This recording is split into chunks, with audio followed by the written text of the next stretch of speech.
సాయి గారు, ఇరాన్ కొత్త సుప్రీం ఎంపిక అంటారా, ఎన్నికంటారా? దాని మీద వివాదం. అండ్ అలాగే ప్రెసిడెంట్ వచ్చి క్షమాపణలు చెప్పాడు. వీళ్ళిద్దరి మధ్య కోఆర్డినేషను, కొహెషను ఉన్నాయా లేదా? అసలు ప్రెసిడెంట్ ఎందుకు క్షమాపణలు చెప్పినట్టు, తర్వాత ఎందుకు సవరించుకున్నట్టు? ముస్తఫా ఖమేనీకి నిజంగా వాళ్ళ తండ్రి గారైన అయతుల్లా అలీ ఖమేనీ గారికి ఉన్నంత పాపులారిటీ ఉందా? ఓకే, అయతుల్లా అలీ ఖమేనీ తర్వాత ఆయన వారసుడిగా ముజ్తబా ఖమేనీని వాళ్ళ దగ్గర ఉన్నటువంటి అసెంబ్లీ ఆఫ్ ఎక్స్పర్ట్స్ వాళ్ళు ఈయనని ఎంపిక చేసుకున్నారు. అది అఫ్కోర్స్ అక్కడ ఓటింగ్ ప్రాసెస్లోనే చేశారు. ఇది ఓటింగ్ ప్రాసెస్ జరుగుతుంది అక్కడ. అసెంబ్లీ ఆఫ్ ఎక్స్పర్ట్ అంటే మన పార్లమెంట్ లాంటిది. సో అక్కడ ఎన్నికైనటువంటి వాళ్ళందరూ కలిసి ఒకరిని ఎన్నుకుంటారు. వాళ్ళ సుప్రీం లీడర్కి 2-3 ముఖ్యంగా ఉండాల్సిన అర్హతల్లో ఒకటి ఏంటంటే అతను మత గురువై ఉండాలి. ఇస్లామిక్ రిపబ్లిక్ ఆఫ్ ఇరాన్ కాబట్టి, ఇరాన్ అనేది తన ఇస్లామిక్ భావజాలాన్ని కలిగి ఉన్నటువంటి రాజ్యంగా ఉండాలి కాబట్టి దానికి సుప్రీం లీడర్ని ఎన్నుకోవడం అనేది జరుగుతుంది. ఇందులో మనం ఇంతకుముందు కూడా ఒకసారి మాట్లాడడం, గార్డ్ ఆఫ్ కౌన్సిల్ అని ఒకటి ఉంటుంది, 2 అసెంబ్లీ ఆఫ్ ఎక్స్పర్ట్ ఉంటుంది, 3 సుప్రీం లీడర్, అందరికంటే సుప్రీం అన్నమాట ఈయన. గార్డ్ ఆఫ్ కౌన్సిల్ అండ్ దీనికి డిఫరెన్స్ ఏంటంటే, అలా అసెంబ్లీ ఆఫ్ ఎక్స్పర్ట్ అంటే ఒక పార్లమెంట్ లాంటిది, అక్కడ ఎన్నికైనటువంటి సభ్యులు వీళ్ళందరూ ఉంటారు. గార్డ్ ఆఫ్ కౌన్సిలింగ్ అంటే ఏంటంటే, కౌన్సిల్ అంటే ఒకరు ప్రెసిడెంట్, ఒకరు జ్యుడిషియరీ హెడ్, ఒకరు మతానికి సంబంధించినటువంటి గురువు, అయతుల్లా స్థాయి ఉన్నటువంటి వ్యక్తి గురువు. ఓకే, అంటే జ్యుడిషియరీ అంటే వాళ్ళ రిలీజియస్ జ్యుడిషియరా లేకపోతే నార్మల్ జ్యుడిషియరీ? ఇరాన్లోని న్యాయ విభాగానికి సంబంధించినటువంటి అధిపతి. షరియత్ అఫ్కోర్స్ షరియానే, వాళ్ళ చట్టం ప్రకారమే.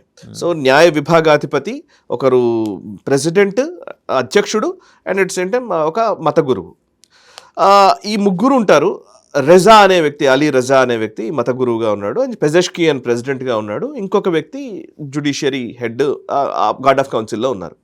సో అయతుల్లా అలీ ఖమైనీ ఆయన తర్వాత ఎవరు సుప్రీం లీడర్ అనేది నియమించే టైంలో, సుప్రీం లీడర్ నియమించడానికంటే ముందు ఫస్ట్ గార్డ్ ఆఫ్ కౌన్సిల్లో ఒక మత గురువుని పెట్టారు. ఆ తర్వాత ఇప్పుడు సుప్రీం లీడర్ని ఎన్నుకున్నారు. సుప్రీం లీడర్గా ఎవరంటే అయతుల్లా అలీ ఖమైనీ కొడుకు అయినటువంటి ముజ్తబా ఖమనేనే సుప్రీం లీడర్గా ఎన్నుకోవడం జరిగింది.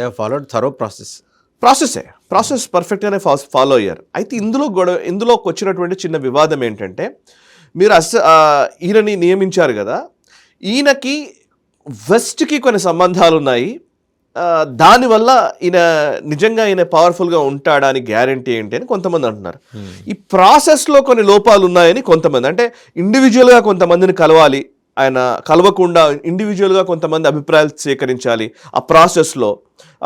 అంటే పలానా స్టేక్ హోల్డర్స్ ఉంటారు కదా వాళ్ళ దాంట్లో, ఎవరెవరైతే ఈ కీలక నిర్ణయాలు తీసుకునేటప్పుడు సంప్రదించాల్సినటువంటి వ్యక్తులు ఉంటారో వాళ్ళని కరెక్ట్గా సంప్రదించలేదు అని ఇంకొక వివాదం వచ్చినట్టుగా ఇరాన్ సంబంధించినటువంటి కొన్ని పత్రికల్లో వచ్చిందని, ఇంకా వెస్టర్న్ మీడియాలో వచ్చింది. అదేంటంటే, దీన్ని వీళ్ళు ఏమంటున్నారంటే, ఇప్పుడు ఒక ఎమర్జెన్సీ సిచ్యువేషన్ ఉంది, ఇట్లాంటి టైంలో ఇండివిజువల్గా కలవడము, కాన్సెన్సస్ బిల్డ్ చేయడము, వీటన్నిటికీ సమయం లేదు, అందుకోసం ఇది తీసుకున్నాము, ఈయన ఎన్నుకున్నామని చెప్పేసి వాళ్ళు చెప్తున్నారు. ఈయన ఎన్నుకోవడానికి అర్హత ఏంటి అని అంటే కనుక, అయతుల్లా అలీ ఖమనేయికి ఆయన్నే బతికున్నప్పుడు చెప్పాడు, పలానా వ్యక్తి ఈయనైతేనే బాగుంటుందని చెప్పారు. ఆయన చెప్పినటువంటి సుప్రీం లీడర్ చెప్పాడు కాబట్టి వాళ్ళ కొడుకుని సుప్రీం లీడర్ని చేశామని చెప్పేసి ఇంకొకటి అంటున్నారు. అయితే ఈయనకి ఉన్న సంబంధాలు ఏంటి అని అంటే కనుక, గతంలో 2004 నుంచి 2008 మధ్య కాలంలో అంట ఈయన ఇన్ఫర్టిలిటీతో ఉన్న నేపథ్యంలో దానికి ట్రీట్మెంట్ కోసమని వెళ్ళారా, యూరోప్ దేశాలకు వెళ్ళాడు అని చెప్పేసి అంటున్నారు. అది కాక ఈయన నియామకం విషయంలో డొనాల్డ్ ట్రంప్ మొన్న ఒక వ్యాఖ్య చేశాడు. డొనాల్డ్ ట్రంప్ ఏమన్నాడంటే, పర్టికులర్లీ ముజ్తబా పేరుని ప్రస్తావించాడు. ఆయన ముజ్తబా ఏ అవకాశాలు ఉన్నాయి, కానీ మమ్మల్ని కాన్సెన్సస్ తీసుకోకుండా, మా ఒపీనియన్ తీసుకోకుండా, లేదా మా నిర్ణయం మేరకే అక్కడ సుప్రీం లీడర్ని ఎన్నుకోవాలి అని చెప్పేసి డొనాల్డ్ ట్రంప్ అన్నాడు. అండ్ ఈయన పేరు తీసుకొని ఈయన గురించి మాట్లాడడము, ఈయన ప్రస్తావన రావడము, ఈయన ప్రస్తావన వచ్చిన తర్వాత వచ్చింది కాబట్టి సో డొనాల్డ్ ట్రంప్ అనుకున్న వ్యక్తే వచ్చాడేమో, కావాలని బయటకలా చెప్తున్నాడేమో అని కూడా ప్రచారం జరుగుతోంది. సో ఇట్లా 2-3 ఉన్నాయి. అయితే ఈయన ఇండివిజువల్గా ఈయనకు ఉన్నటువంటి ప్రొఫైల్ ఏంటి అని అంటే కనుక, ఈయన ప్రొఫైల్ ప్రకారం చూస్తే ఇప్పుడు ఐఆర్జీసీ ఉంది కదా, ఐఆర్జీసీ కీలకంగా ఆయన ఐఆర్జీసీ గ్రోత్ స్టోరీలో ఇరాన్ రెవల్యూషనరీ గార్డ్ కోర్ వాళ్ళ కీలక విభాగం ఏదైతే ఉందో దాని గ్రోత్లో ఈ పర్టికులర్ ముజ్తబా ఖమేనీ పాత్ర చాలా కీలకం. ఈయన గ్రౌండ్లో వర్క్ చేసినటువంటి వ్యక్తి అండ్ సైనిక పరమైనటువంటి అవగాహన పూర్తిగా ఉన్నటువంటి వ్యక్తి. ఇంకొక కీలకమైన విషయం ఏంటంటే ఇంటెలిజెన్స్ విభాగాల్లో జరుగుతున్నటువంటి వాటిని ఇంటెలిజెన్స్ ఏజెన్సీస్కి అదేవిధంగా ఐఆర్జీసీకి మధ్య కోఆర్డినేట్ చేసినటువంటి వ్యక్తి. అయితే ఈయన ఎప్పుడు కూడా అధికారికమైన పోస్ట్లో ఎప్పుడూ లేడు, అనధికారికంగానే వ్యవహరిస్తూ వచ్చాడు.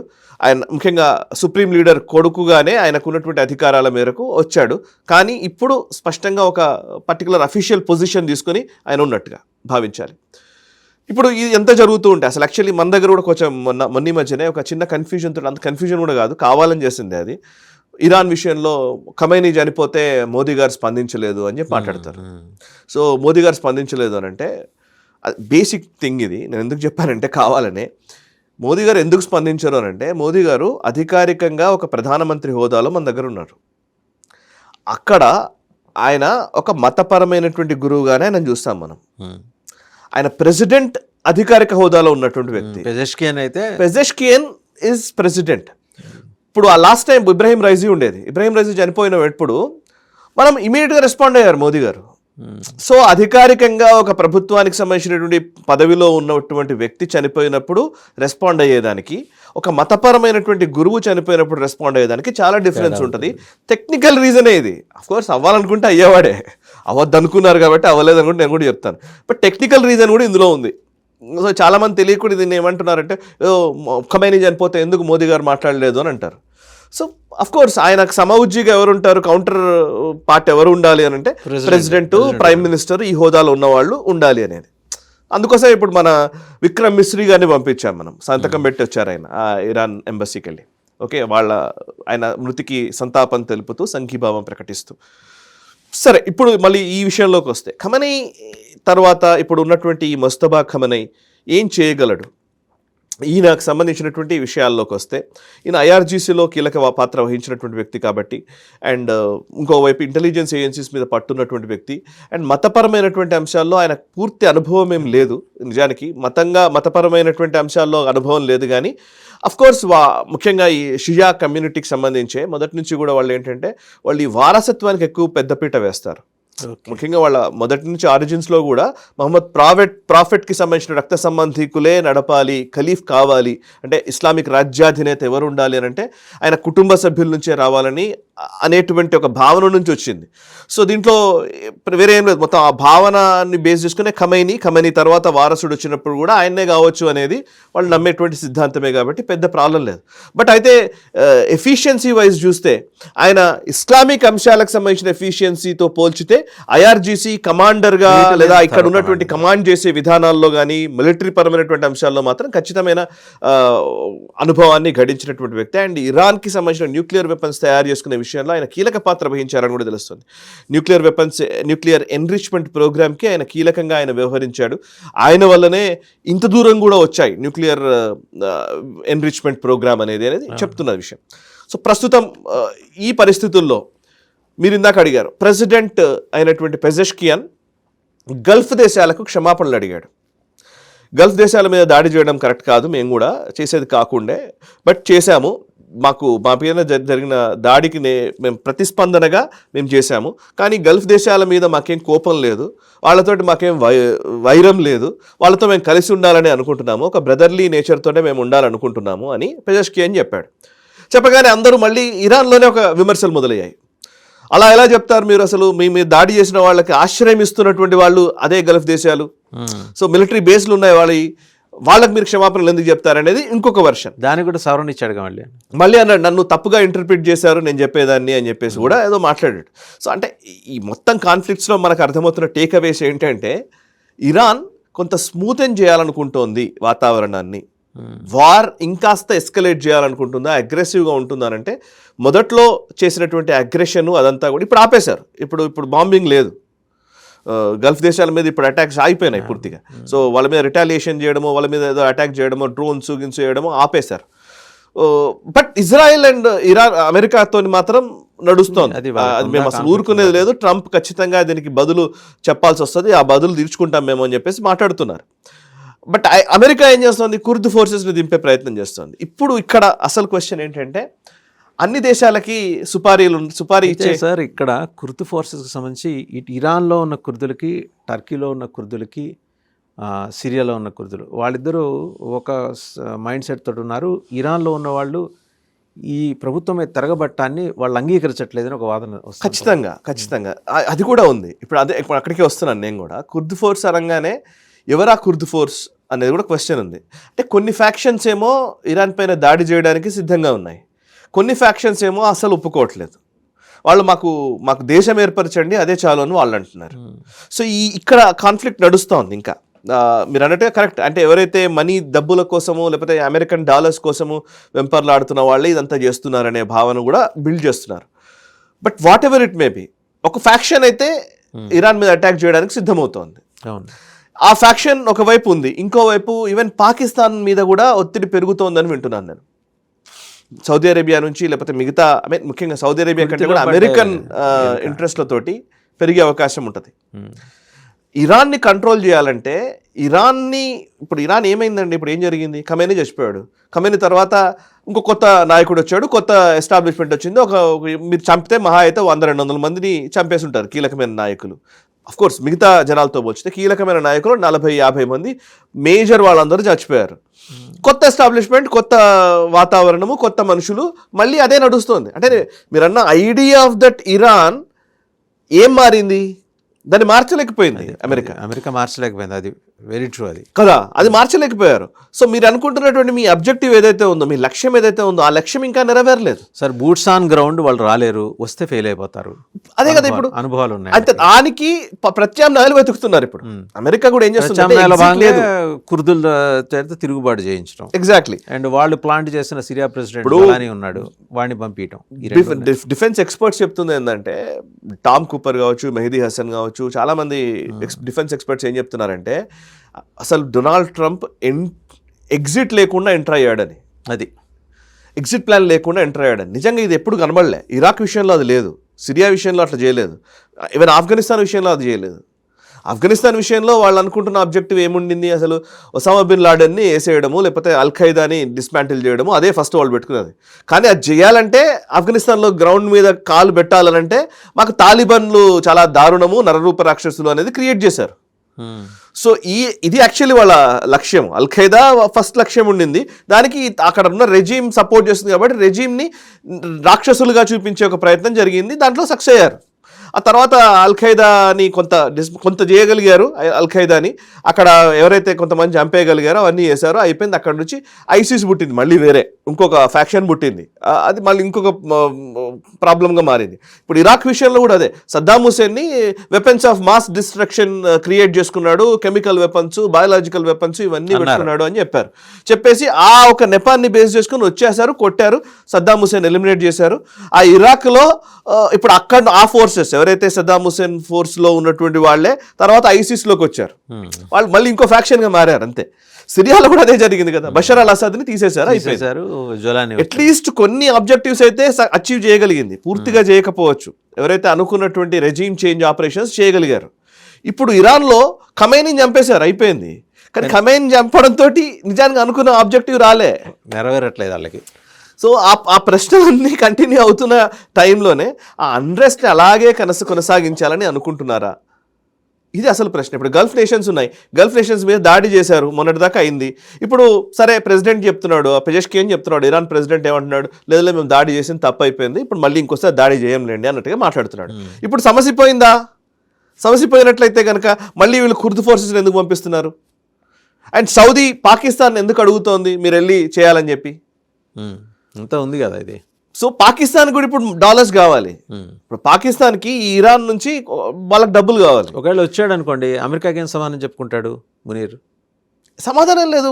ఇరాన్ కోసం ఇరాన్కి వ్యతిరేకంగా ఫైట్ చేయడం కోసం నేను అనేది. ఇరాన్కి వ్యతిరేకంగా ఫైట్ చేయాలి, అది అమెరికాతో ఉన్న ఆబ్లిగేషన్. బట్ సౌదీ కూడా ఒత్తిడి తీసుకొస్తుంది కదా. సౌదీ అమెరికా కలిసే దీని మీద దాడి చేయమని అంటారని. బికాస్ సౌదీకి ఇంకో ప్రాబ్లం ఏంటంటే, సౌదీకి అంటే ఈస్ట్ వైపు యమన్ ఉంది, యమన్లో హౌతీలతో గొడవ ఉంది.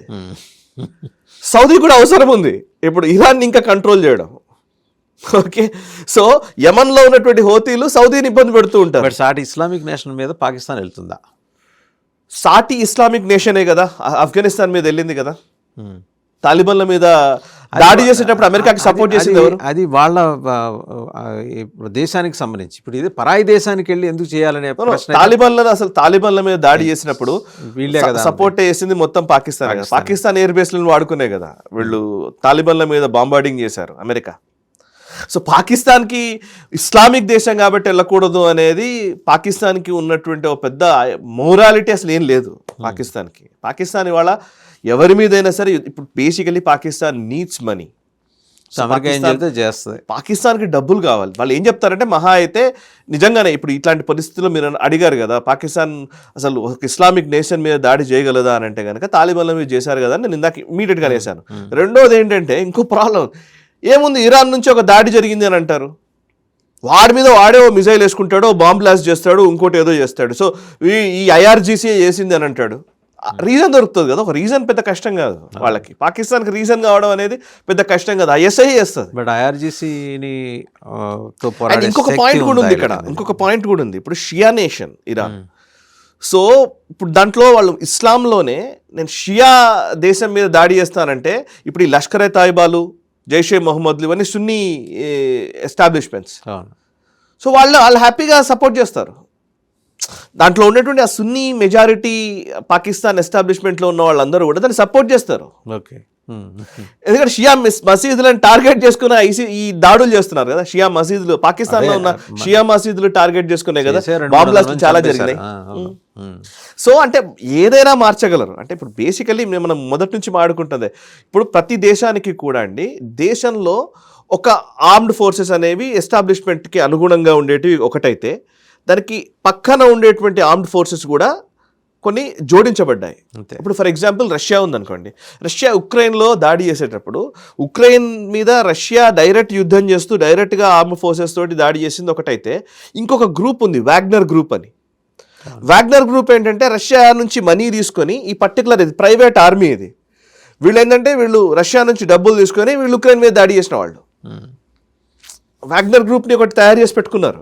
అట్లాగే ఈవెన్ ఇప్పుడు కుర్ద్ ఫోర్సెస్ అట్లాంటిది ఒకటి ఆప్షన్, పాకిస్తాన్ ఒక ఆప్షన్ ఉంటుంది. సో ఇట్లా లెక్కేసుకొని చాలా దేశాల్లో ఉన్నాయి ఈ ప్రాబ్లం. చాలా దేశాల్లో ఇట్లాంటి ఒక పారామిలిటరీ ఫోర్సెస్ లాగా వాటిని తయారు చేసుకున్నారు అనమాట. సో ఇప్పుడు హిజ్బుల్లాని తయారు చేసుకుంది ఇరాన్, ఓకే, లేదా హౌతీలను తయారు చేసుకుంది ఇరాన్. సో సపరేట్ మిలీషియాస్ ఉన్నాయి. ఆ మిలీషియాస్ తోటి యుద్ధాన్ని నడిపించడం అనేది ఒక కొత్త తరపు యుద్ధ సూత్రాలు ఇవన్నీ. అంతే. సో కొత్తగా చేసేటువంటి ప్రణాళికలు. ఇప్పుడు చైనాలో కూడా ఇదే ప్రాబ్లం. చైనా షింగ్జియాంగ్ ప్రావిన్స్లో వాళ్ళు డైరెక్ట్గా చైనీస్ ఆర్మీ చేయదు, ఆర్మీ కొన్ని చేస్తుంది. ఆర్మీ చేయకుండా పక్కన కొన్ని మిలీషియాస్ ఉంటాయి, వాళ్ళకు మధ్య పడట్లేదు అని చెప్పి దాన్ని చూపిస్తారు బయటకి. బయటకు ఎలా చూపిస్తారంటే ఏదో ఈ దేశం ఇంకో దేశం మీద అంటే ఎస్టాబ్లిష్మెంట్ లేదా సైనిక బలగాలే దాడి చేస్తున్నాయనంటే ప్రపంచానికి చాలా డిఫరెంట్ మెసేజ్ వెళ్తుంది. కాబట్టి అలా చేయకుండా ఒక పర్టికులర్ ఫ్యాక్షన్ దాని మీద దాడి చేస్తుంది అని ఒక ఫ్యాక్షన్ క్రియేట్ చేస్తారు. సో ఇట్లా ప్రాక్సీ వార్ ఎప్పుడు ఇట్లాగే జరుగుతుంటుంది. దాని బయటకు కనిపించే యుద్ధంగా ఉండదు, ప్రచ్ఛన్న యుద్ధంగా కనబడుతున్నారు. అంటేనే ఆ ప్రచ్ఛన్న యుద్ధం ఏ కోణంలోకి వెళ్తుందనేది తెలియదు. ఇప్పుడు 65 వార్లో పాకిస్తాన్ మన దగ్గరకు వచ్చేటప్పుడు వారు జిబ్రాల్టర్ అన్నారు, ఆపరేషన్ జిబ్రాల్టర్ అని చెప్పేసి తీసుకొచ్చారు. ఇప్పుడు మీరు ఇన్సర్జెన్సీ మనకు కాశ్మీర్లో 1980s-90s జరిగినటువంటి ఇన్సర్జెన్సీ 89, 90 ఆ టైంలో జరిగింది. ఎట్లా అంటే పూర్తిగా జైషే మహమ్మద్ లేకపోతే హిజ్బుల్ ముజాహిదీన్ ఇట్లాంటి అప్పుడు ఒకటి JKLF Jammu Kashmir liberation front అని ఒకటి తయారు చేశారు. చేసి వాటన్నింటికీ ISI అండ్ పాకిస్తాన్ ఆర్మీ సాయం చేశాయి. వాళ్ళే ట్రైనింగ్ ఇచ్చారు, డబ్బులు ఇచ్చారు, ఇచ్చి మీరు కొట్లాడండి అన్నారు. వాళ్ళకి వెపన్స్ ఇచ్చారు. వెపన్స్ ఇచ్చి వాళ్ళు కాశ్మీర్లో పెద్ద ఒక మారణ హోమం సృష్టించారు.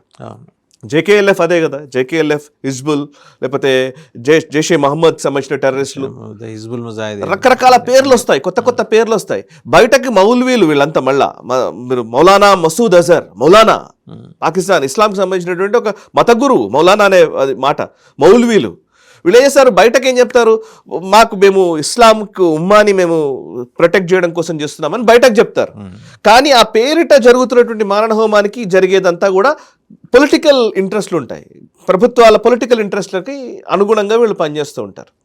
సో అంటే ఈ కాన్ఫ్లిక్ట్స్ ఎందుకు మనం ఇంత చెప్తున్నామని అంటే కనుక వెస్ట్ ఏషియా లేకపోతే అక్కడ శాంతి నెలకొల్పడము, ఆ పక్కన ఉన్నటువంటి తాలిబాన్ల ఇష్యూ, లేకపోతే తాలిబాన్లను ప్రోత్సహించింది ఎవరు, సేమ్ ఇలే హక్కానీ బ్రదర్స్ ఉండేది. హక్కానీ నెట్వర్కే తాలిబాన్ రెజిమ్ని కంట్రోల్ చేసేది.